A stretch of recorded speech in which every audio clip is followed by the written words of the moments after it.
परम पूज्य श्री महाराज जी के YouTube चैनल को सब्सक्राइब करें तथा पूज्य महाराज श्री जी की कथाओं को सर्वप्रथम देखने के लिए बेल आइकन दबाना ना भूलें। सत्कर्म हर व्यक्ति को करना चाहिए।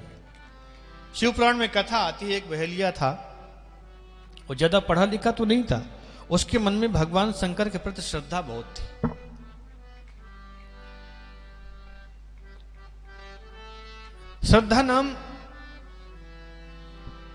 श्रद्धा ऐसी चीज है कि श्रद्धा अगर जीवन में आ जाएगी तो स्वाभाविक है व्यक्ति सत्कर्म करना प्रारंभ कर देगा।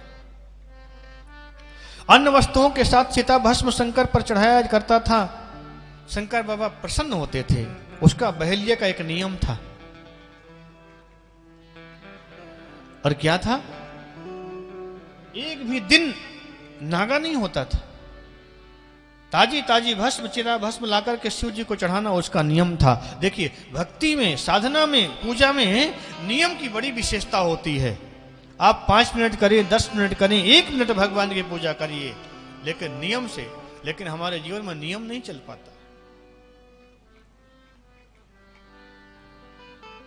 कहीं व्यस्त हो गए, नियम टूट गया।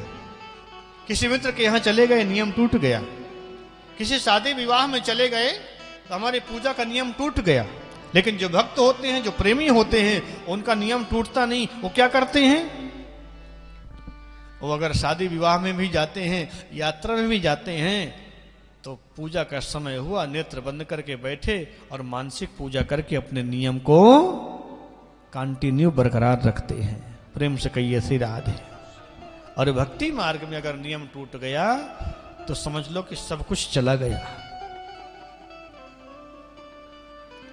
वो बहेलिया का नित्य नियम था,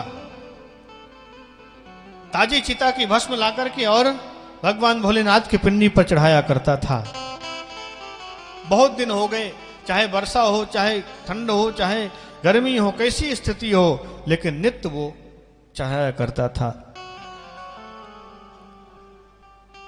भगवान शिव ने लीला किया।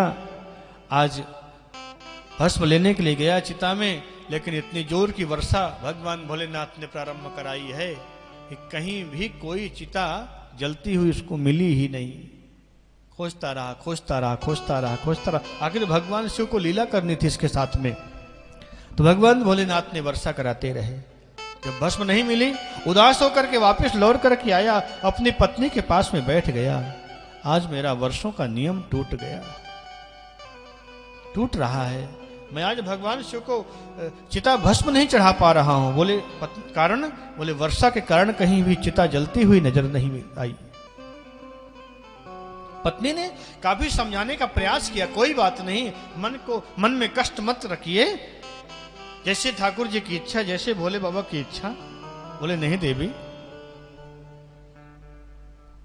मेरा नियम टूट जाएगा। बोले आज नहीं मिली है तो कल मिल जाएगी, कल चढ़ा देना। बोले तो ठीक है, अगर कल मिल जाएगा तो मैं आज भोजन नहीं करता हूं, मैं कल ही भोजन करूंगा।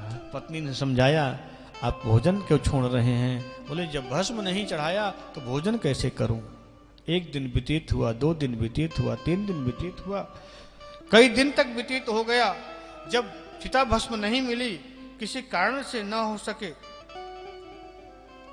दुखी हो गया बेचारा। पत्नी ने कहा, अच्छा तो घबराइए नहीं, अगर आपका नियम टूट रहा है तो ये घर का कुटिया का सामान सब बाहर निकाल दीजिए। मैं अभी कुटिया के अंदर तेल डाल करके अपने शरीर को भस्म कर देती हूं और मेरी चिता की भस्म ले जाकर के भगवान भोलेनाथ के ऊपर चढ़ा दो। पत्नी ने कुटिया का सारा सामान बाहर निकाल दिया और मिट्टी का तेल डाल करके कुटिया के अंदर बैठ गई, आग लगा लिया और धू धू करके उसका शरीर जल गया।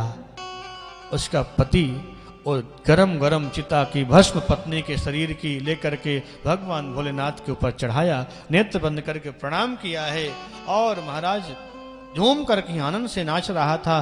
और देखा, नेत्र बंद किए हुए था, उसकी कुछ पायल के नूपुरों की आवाज बजती हुई सुनाई पड़ी। उसने नेत्र खोल करके देखा तो उसकी पत्नी भी साथ में नृत्य कर रही है।